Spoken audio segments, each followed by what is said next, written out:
안녕하십니까 여러분. 네, 이번 시간에는 신용장의 효용에 대해서 알아보도록 하겠습니다. 자, 화면을 좀 키우고요. 예. 자, 신용장이 어떤 면에서 수출상, 수입상, 그 다음에 은행에 좋은 영향력을 미치느냐라는 효용에 대해서 알아보면은요. 먼저 수출상의 입장에서는요. 수입상에 대한 신용 위험이 해소가 된다라는 측면이 있다라는 거죠. 예. 말이 좀 애매하죠? 무슨 얘기냐면, 예, 신용장 거래는 외상 거래라고 그랬잖아요. 그렇죠? 그랬을 때 물건을 먼저 선적을 해줘야 되는데 물건 선적한 다음에 돈을 받지 못할 위험. 이게 바로 신용 위험이라는 거예요. 그래서 그러한 위험이 해소된다라는 거죠. 왜요? 예, 물건은 바이한테 주지만 돈은 은행으로부터 받게 되니까 그런 위험이 많이 해소가 된다라는 거죠. 그 다음에 대금에서의 안정성이 높아진다라는 거죠. 그렇죠? 은행이 주니까 뭐 비슷한 얘기인데 신용위험 해소된다랑 비슷한 얘기인데 어쨌든 신용장 거래를 하게 되면 선적하고 나면 그 다음 날이나 그 다음 날 은행에 내고를 들어가면 내고라는 건 뭐냐면요. 내고. 원래 negotiation의 약자예요. 줄여가지고 내고라고 얘기하는데 내고라는 거는 음, 신용장에서 요구하는 선적서류 및 환원을 은행에 제출하고 그 다음에 은행에서 돈을 받아오는 거. 이걸 내고 한국말로는 신용장의 매입 그렇게 얘기를 해요. 그래서 매입을 통해 가지고 돈을 회수할 수 있다. 그래서 대금회사의 안정성이 높아진다.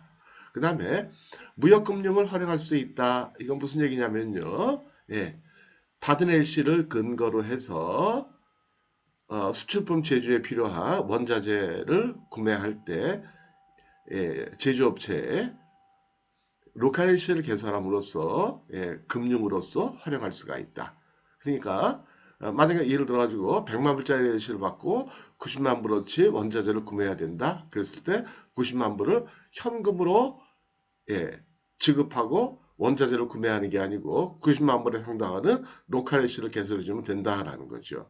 그러면 그 돈은 누가 주느냐? 그건 이제 은행이 원자재 납품 기업체한테 주게 되는 거죠. 그래서 나중에 내고한 다음에 아니죠. 선적한 다음에 100만 불 내고하러 들어가면 은행에서는 90만 불은 이미 원자재 납품업체에 지급을 했으니까 10만 불만 주게 된다. 그러니까 자기 돈 안 들이고 원자재 구매해서 물건을 수출할 수 있다. 완제품도 마찬가지죠. 뭐 원자재가 아니고 만약에 무역상사 입장이다. 무역회사 입장이다 그러면 물건 구매할 때 100만 불어치 100만 불 중에서 90만 불어치로 구매했다. 그랬을 때 그 90만 불에 해당하는 로컬시를 개설을 하고 나중에 선적한 다음에 은행에서 100만 불 빼기 90만 불 해서 10만 불만 받아올 수 있다. 예. 그 다음에 신용장의 취소가 제한이 된다. 이 신용장은요. 예, 수출상의 동의 없이는 일방적으로 취소가 안 되는 거니까 안전하다. 그래서 제한이 된다. 그런 얘기죠. 자, 그 다음에 수입장의 입장에서 보면요. 수입상은 무역조건 협상 시 유리한 입장에 서게 된다. 왜냐하면 수입장 입장에서는 수출상에게 대금 지급에 대한 안전성을 보장을 해줬잖아요. 신용장을 개설함으로써. 그렇죠? 그래서 다른 조건을 내세워서 다른 조건들을 좀 유리하게 받아낼 수도 있다라는 거죠. 그 다음에 물품의 계약 적합성을 어느 정도 확보할 수가 있다라는 거죠. 근데 이거 뭐 확실하게 확보는 안 돼요. 품질에 대해서는 확실하게 확보는 안 되지만 그래도 어느 정도 왜냐하면 신용장상에 계약서에 있는 그 제품에 대한 내용들이 들어가게 되니까 어느 정도는 확보가 가능하다. 근데 이거는 뭐 신용장이라고 그래가지고 뭐 다른 결제 방식보다 더 확실하게 그 선적되는 물품의 품질을 예, 안전하게 보장받을 수 있다. 그렇게까지는 보기는 힘들고요. 그 다음에 수입금융의 융자 효과를 기대가 가능하다. 이건 나라에 따라 가지고 수입할 때도 정부에서 융자를 해주는 경우도 있다. 우리나라는 뭐 원자재 빼놓고는 거의 완제품 수입에 대해서는 없고요. 그 다음에 납기를 통제하는 것이 가능하다. 이거는 신용장상에 선적 날짜가 기재가 되어 있는데 셀러 바이어가 계약서에서 약속한 그 선적 날짜가 신용장에 그대로 기재가 돼요. 근데 그 수출상이 선적 날짜를 못 지키면 신용장 대금을 받는 게 그건 불가능하다고 봐야 돼요. 그렇기 때문에 어느 정도가 아니고 확실히 수출상은 선적 날짜를 지키게 된다는 거죠. 그래서 반대로 수입상의 입장에서는 수출상이 선적 날짜를 확실하게 지켜주니까 납기 통제가 가능하다. 그렇게 본다라는 거죠. 그러면 은행 입장에서 어떨까요? 은행은 수출상의 은행이든 수입상의 은행이든 어쨌든 수익이 창출이 된다라는 거죠. 예, 수익이. 그래서 개설은행 입장에서는요, 수입상이 제공한 담보를 확보하여 위험을 회피한다. 이런 측면도 있고요. 그래서 수입상이 개설은행에 신용장 개설을 신청할 때는요, 반드시 담보를 은행에 제출을 해야 돼요. 왜요? 나중에라도 그쵸? 수입상이 예, 그 수입 대금을 입금을 안 했다.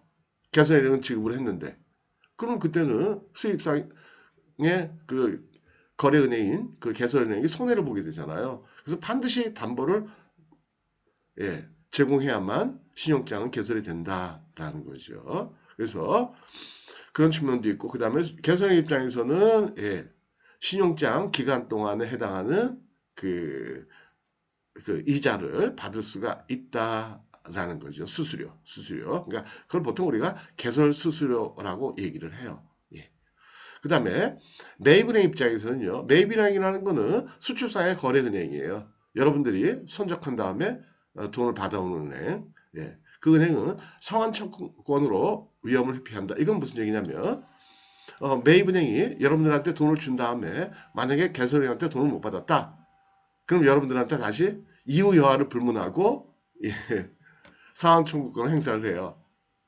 상환 청구권이라는 게 뭘까요? 그냥 쉽게 얘기하면 야 지난번에 가져간 돈 뱉어놔. 돈을 갖고 와 라는 거예요. 갖다 줘야 돼 이거는. 그래서 은행 입장에서는 이익도 생기고 그다음에 은행 입장에서는 또 매입은행 입장에서는요. 매입을 할 때 그 매입에 따른 그 수수료를 또 받거든요. 그래서 그래서 그 지급한 돈에 대한 그 안전한 상환 청구권도 확보를 하면서 그다음에 수수료도 생기는 구조다라는 거죠.